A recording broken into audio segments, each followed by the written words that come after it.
Thank you, Reverend Kristen. Foothills Unitarian Universalist Church, it is a joy to be with you this morning. Thank you for this invitation. I have long been a fan of Reverend Gretchen's ministry. She and I were blessed to walk together with some colleagues for the Border Action for Immigrants in December of 2018. I have long been inspired by her prophetic voice, by her deep spiritual reflection and her depth of love for this faith. She is a beacon for Unitarian Universalism. So being with you today is especially meaningful. Thank you for this invitation. We heard Howard Thurman's words. There must always be some place for that which in itself is breathlessly beautiful. Something that gathers up in itself all the freshets of experience from the drab and commonplace areas of living and glows in one bright light of penetrating beauty and meaning, then passes. Thurman's wisdom brings me great comfort these days, when beauty, relatedness, even the singing of angels feels harder to find and even harder to hang on to. Have you ever experienced one of those moments of penetrating beauty? Perhaps noticing the full moon. It's truly captivating when you can see it full and huge and bright and setting in the early morning hours, and your breath catches. Then in soaking up that penetrating beauty, do you stop long enough to experience that deep feeling of peace and connection with the whole world? I was just lamenting to my husband on July 4th weekend that on my walk home from a neighbor's backyard picnic, I'd forgotten to stop and soak up the full moon. It's so easy to forget these days. And yet it's even more important in this time of uprising and revolution, in this time of continued isolation, that we soak up those moments of spiritual nourishment and penetrating beauty as sustenance for the justice work and movement building that continues to grow and to ask much of us. It's these moments of pause, of beauty, of spiritual sustenance that anchor us to a core tenet of our otherwise rather disparate Unitarian Universalist theology, that tenet of belovedness, that universal love that is available to all of us, that says all are worthy. In her memoir, Speaking of Faith, author and the host of NPR's On Being, Krista Tippett, speaks of the religious background of her life and teaching her that belovedness is woven into the very fabric of life. It was this sentence that captivated me most. She writes, "Erudite analyses, for all their merits, rarely take note of the power of a sense of belovedness as an antidote to fear." Hear that phrase again. Belovedness as an antidote to fear. Now, I understand belovedness as that deep feeling of interconnection, that understanding that we are not alone in this world, that the moon's light doesn't shine just for me, doesn't hold only me up. It is doing so for the whole world. Belovedness, however, isn't quite the same thing as beloved community. Belovedness is the root of it. It is the power we access in order to create beloved community. And we are all feeling a deep need for beloved community right now. And our churches strive to be that very thing. And sometimes we get in our own way and we get tripped up, and our beloved community becomes our beloved clubs.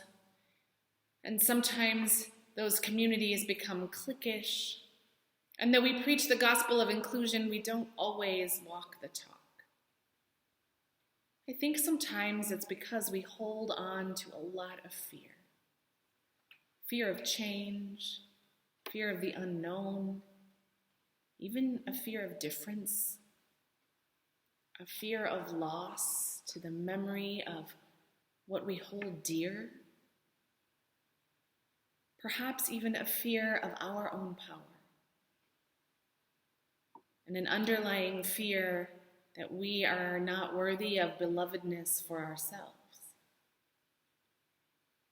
The power of belovedness is an antidote to fear.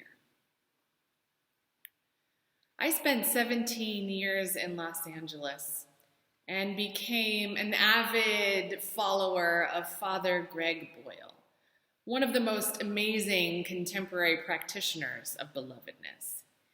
He is the Jesuit priest who serves a parish in South Los Angeles whose life's work has been ministering to gang members, a ministry that he turned into homeboy industries. And in his book, Tattoos on the Heart, he tells a story of one of those moments of ministry. He tells a story of being at the funeral of yet another young man. He's buried more than 200 of them. This young man's name was Chico. And Chico was one of the homeboys, but he was working a steady job and he was trying to make a change and turning his life around. Chico was innocently gunned down in front of his house. Father Greg was at the funeral home alone, standing with Chico's body in the casket, having a moment of prayer and farewell, a moment of deep emotion when he felt the tears come over him. And then he was interrupted by the presence of the mortician. So Father Greg whispers loudly, "Now that was one terrific kid." The mortician responds in a too loud, too incredulous voice. "He was?" Father Greg writes this story expressing the core of his own Catholic theology. He writes, if there's a fundamental challenge with these stories, it is simply to change our lurking suspicion that some lives matter less than other lives. Behold the one beholding you and smiling. Boyle says it's precisely because we have such an overactive disapproval gland that we tend to create God in our own image. It's truly hard for us to see the truth that disapproval does not even seem to be part of God's DNA. God is just too busy loving us to have any room for disappointment. I love this story, and I am simultaneously pained by it. I have been the mortician.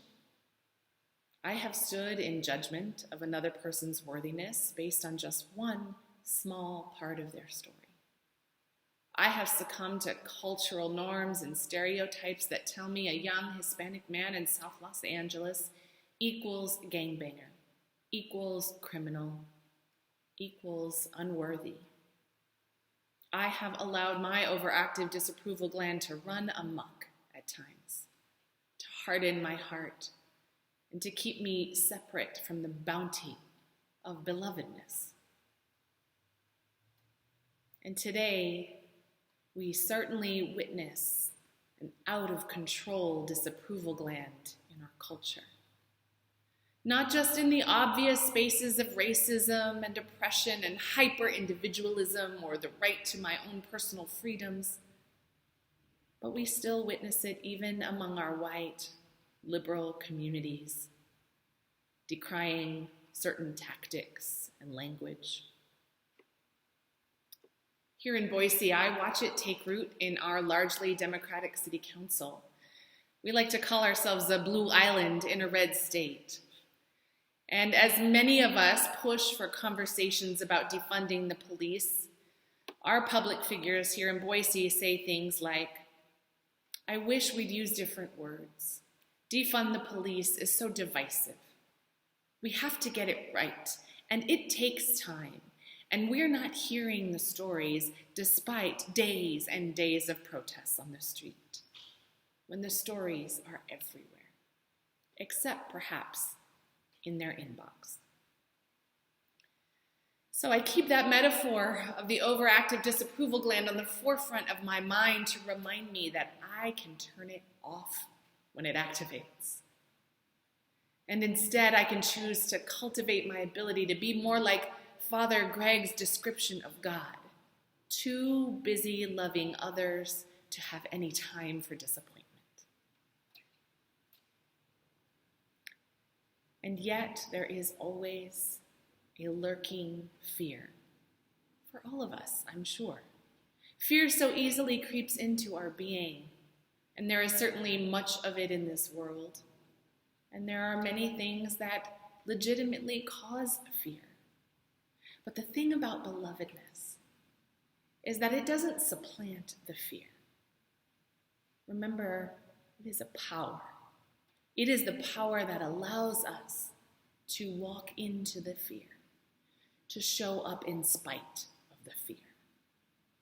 It was the power of belovedness 54 years ago that called civil rights activists to walk across the Edmund Pettus Bridge not once but 3 times, facing heinous police brutality and vitriolic hatred. It is the power of belovedness that brings young people into the streets today in the midst of a pandemic, calling for change, calling for reparations, calling for justice. And it is that power of belovedness that today calls us to join in solidarity with those young leaders, with Black, Indigenous, Latinx, Asian, LGBTQ, and all marginalized communities in the fight for justice, equity, and compassion, for dignity, for interdependence, for all of those values of our Unitarian Universalist faith. The power of belovedness helps us let go of our attachments to rightness and perfectionism and control, and fuels us instead to show up to answer the call, even in the midst of our own discomfort, even in the midst of fear, because that is where transformation begins. A couple of weeks ago, I attended a Black Lives Matter rally here in Boise outside the City Council office in City Hall. The organizers gathered at the same time as the regularly scheduled City Council meeting, as we are in the midst of setting our city budget for this next fiscal year. And so the moment is ripe for possibility and deep conversation about our values and priorities and resources. There have been ongoing rallies and protests, just as there have been nationally, and I know there have been in Fort Collins as well, following the uprisings resulting from the killing of George Floyd, Breonna Taylor, Rayshard Brooks, and too many others. Here in Idaho, every protest or rally always has some kind of alt-right opposition. I don't know if that's true in Fort Collins. They typically stand across the street with their flags and their signs and their guns. I never imagined I'd hear myself say that I'm used to them, but I guess I am. But this time it was different. This time they were not only present, but they had surrounded organizers in a circle and proceeded to shout them down the entire time. When we were asked to hold silence for 8 minutes, 43 seconds in honor of George Floyd and all those who have been killed at the hands of police, they shouted into their megaphones. They rang their sirens. They pushed and shoved and spewed racial slurs and hate speech. I've never experienced anything quite like this. I've never felt quite that nervous, not in Phoenix, Arizona under Joe Arpaio, not facing down Border Patrol in 2018. I cannot begin to imagine the pain and fear felt by the organizers, the leaders of the event. I could see it on their faces, the frustration, the anger, the fear. Several times we were jostled and pushed. and screamed at. Twice I inserted my body in between those who were also being pushed and threatened. I often wear my clergy collar to these events, primarily because I want to represent the solidarity of progressive religion, but also because I know it affords me just a little bit more respect. Folks tend to be nicer to me. And at the very least, if they are going to scream epithets at me, then I want them to imagine that I am their pastor, or their mother, or both. Unfortunately, that night, and of late, I am the only clergy person present. I don't share this story with you to garner praise or attention. I share it with you because each time I choose to show up, I must always set aside my personal judgments. I always have to fight back the fear and instead channel that belovedness, that ability to love others too much to have time for disappointment. The moon's light isn't shining just for me. Behold the one beholding you and smiling. Like so many who have gone before us, now is the time for us to show up. The power of belovedness is calling us.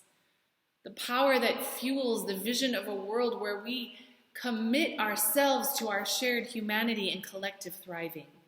The power that holds us accountable for our actions and our inaction. The power that calls us to center the voices on the margins, to seed our own power, and to keep holding space, keep witnessing, keep learning, keep advocating, and keep transforming ourselves and our communities. This is how we live out our faith in the world. This is our good news. We Unitarian Universalists believe in this vision of belovedness for the world. It is woven into the very fabric of our religious lives. It is a core tenet of our diverse theologies. And when we tap into that power of belovedness, we are forced to look outward. We are forced to draw that circle wide enough so that no one is left outside, wide enough to think about the other, and to walk into the fear. I know we can't all be the Father Greg Boyles and the Reverend Dr. Kings of our time and in the world, but we don't need to be. There is a whole new generation of young leaders beckoning us to follow. All we need to do is show up, listen, and take action, however small those actions may be, one after the other after the other.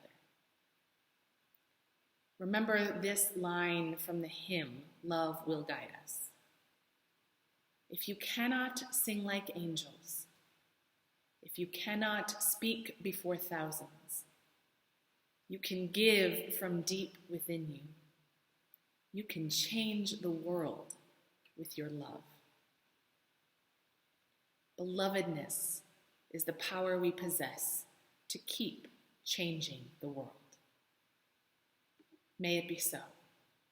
Amen.